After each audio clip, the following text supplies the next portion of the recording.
Namaste riders, this is me Satish and you're watching Dummy Zone Wheels. Today I'll show you how to mount a fat handlebar, be it Pro Taper, Renthal or Nibbi racing like mine, onto Xpulse Pro or any Xpulse variant in that case.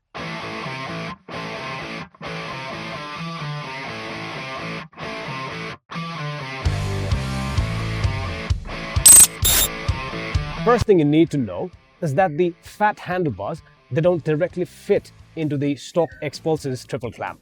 So you'll need a custom adapter plate. I personally used a 5mm thick metal plate, drilled 4 5mm holes to match the Xpulse clamp and 4 10mm holes for the Nibbi bar screws. Any local lathe workshop can do this for you. Just a tiny reminder that it's an underpaid job, so not every workshop would be willing to do it for you. But I would say just keep looking for it and you'll find one. And once you find him, he's roughly going to take 1 hour or 2, depending on how available the machinist is. And I know we all want it by yesterday, but that's not how the real world works. Fair enough.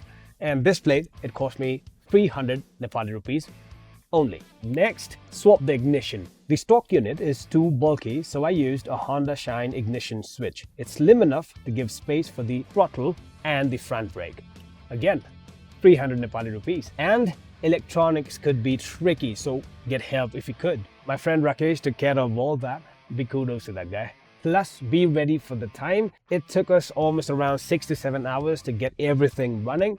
So, plan a full day. But once all done, it gives you that aggressive attack position. And Nibbi and Pro Taper's fat handlebars, they are really resistant to the bending and enduro jumps and pivots, and also it adds that premium feel to the bike. And next up, I'm looking for the enduro foot pegs for my Xpulse. If you got any recommendations, drop them down in the comments section. If not, I'll share my pick soon. This is your boy Satya on Wheels 211. Keep shredding.